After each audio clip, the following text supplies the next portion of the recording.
Praise the Lord, ஹல்லேலூயா. கர்த்தருக்கு மகிமை உண்டாவதாக. ஆமென். இந்த மிகப்பெரிய பூமியை ஆண்டவர் நமக்கு கொடுத்து அதை சுதந்தரித்துக் கொள்ளுங்கள் என்று சொல்லுகிறார். எப்படி சொல்லுகிறார்? ஆமென். பல்வேறு விதங்களில் சாந்த குணத்தில் கூட சுதந்திரிக்க முடியும். அற்புதங்கள் மூலமாக, அதிசயங்கள் மூலமாக, ஒருவருக்கு நன்மை செய்வதன் மூலமாக ஆமென் அவர்களை ஆண்டவருடைய ஆமென் அரசாட்சிக்குள்ளே கொண்டு வர வேண்டும். இயேசு என்பது அது ஒரு மதமோ இல்லை என்றால் ஒரு மனிதரை பின்பற்றுகின்ற வழிமுறையோ அல்ல. அவர்தான் அகிலத்தையும் படைத்தவர். வரலாற்றை புரட்டி பாருங்கள்.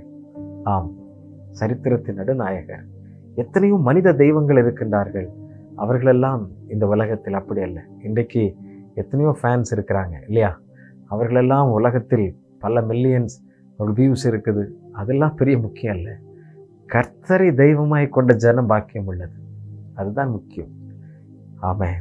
கர்த்தர் நல்லவர். ஹல்லேலூயா. இந்த அதிசயங்களை செய்கிறவர் நம்மோடு கூட இருக்கிறார், நம்மை நடத்துகிறார். வேதத்தில் மத்தேயு 5ஆம் அதிகாரம் 5ஆம் வசனம் சொல்லுகிறது, சாந்த குணமுள்ளவர்கள் பாக்கியவான்கள், அவர்கள் பூமியை சுதந்தரித்துக் கொள்வார்கள் அப்படின்னு சொல்லப்பட்டிருக்கிறது. ரோமர் 4ஆம் அதிகாரத்தை நீங்கள் வாசித்து பார்ப்பீங்கன்னா 13ஆம் வசனத்தில் ஆபிரகாம் விசுவாசத்தினாலே இந்த பூமியை, வாக்குத்தத்தம் பண்ணப்பட்ட அந்த பூமியை பெற்றுக்கொள்ளுகிறார்.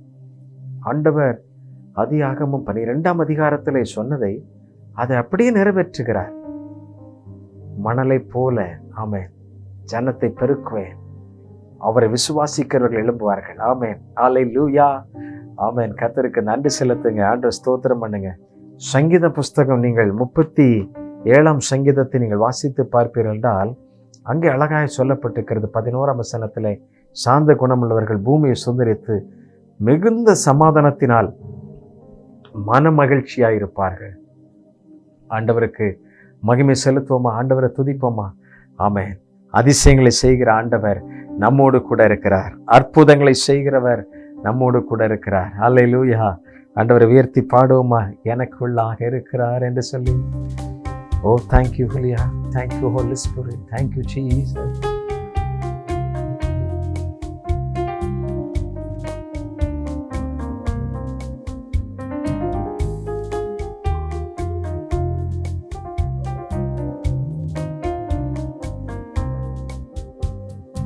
அதிசயங்கள் செய்கிறவர் நம் அருகில் இருக்கிறார். அற்புதங்கள் செய்கிறவர் நம் அருகில் இருக்கிறார். அதிசயங்கள் செய்கிறவர் நம் அருகில் இருக்கிறார். அற்புதங்கள் செய்கிறவர் என்றும் நமக்குள் இருக்கிறார். தண்ணீரை இரத்தமா மாற்றினார் அதிசயம். தண்ணீரை இரத்தமா மாற்றினார் அதிசயம்.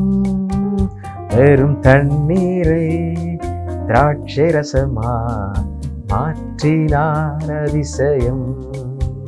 வெறும் தண்ணீரை திராட்சை ரசமா மாற்றினார் அதிசயம்.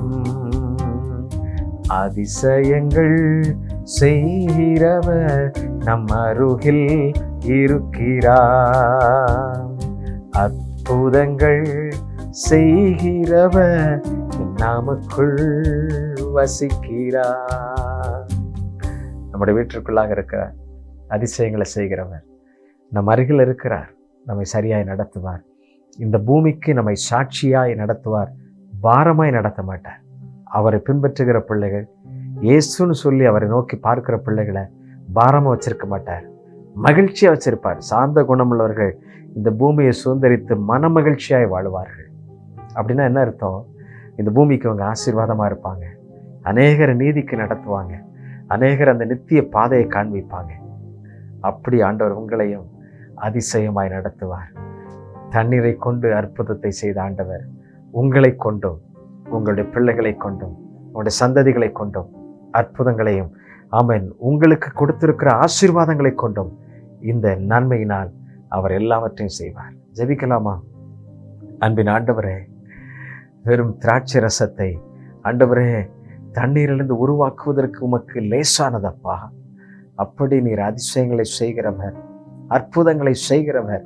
குருடருக்கும் செவிடருக்கும் விடுதலையை கொடுத்து அவர்கள் மகிழ்ச்சியோடு கேட்கவும் பார்க்கவும் செய்ய ஆமென் இன்றைக்கும் நீர் செய்து கொண்டிருக்கிறீரப்பா. அப்படிப்பட்ட வல்லமையுள்ள தேவன். என்றைக்கோ செய்ததை நாங்கள் சொல்லிக் கொள்ளவில்லைப்பா, இன்றைக்கும் எங்கள் மூலமாக இதை நிறைவேற்றி கொண்டிருக்கிறீர். ஓ தேங்க்யூ லார்ட். உங்களுடைய பிள்ளைகள் மூலமாக அப்படி பலர் அந்த வாழ்க்கைப்படட்டும், பலர் அந்த மீட்பை பெறட்டும், பலருக்கு அவர்கள் ஆசீர்வாதமாய் நிற்கட்டும், சாந்த குணமாய் அவர்கள் பூமியை சுதந்தரித்து கொள்ளட்டும் ஆண்டவரே. எல்லாம் ஆமென் ஹல்லேலூயா. பலவீனங்கள் மறைந்து உம்முடைய பிள்ளைகள் உமக்கென்று சாட்சியாய் பலவான்களாய் நிற்பார்களாக. அவர்களை பரிசுத்தப்படுத்துவீராக, பலப்படுத்தும். இப்படி ஒவ்வொரு நாள் சேர்ந்து ஜெபிக்கிற ஒவ்வொரு பிள்ளைகளையும் கர்த்தாவே நீர் பரத்திலிருந்து ஆசீர்வதித்தவர்களை நன்மையினால் திருப்தியாக்கும். இந்த சந்ததிகள் உம்மை சேவிக்கிற சந்ததிகளாய் வைராக்கியமாய் எழும்பட்டும். நான் வாழ்த்துகிறேன், ஆசீர்வதிக்கிறேன். இயேசுவின் நாமத்தில் ஜெபிக்கிறோம் நல்ல பிதாவே. ஆமென், ஆமென். Thank you. God bless you. God bless you.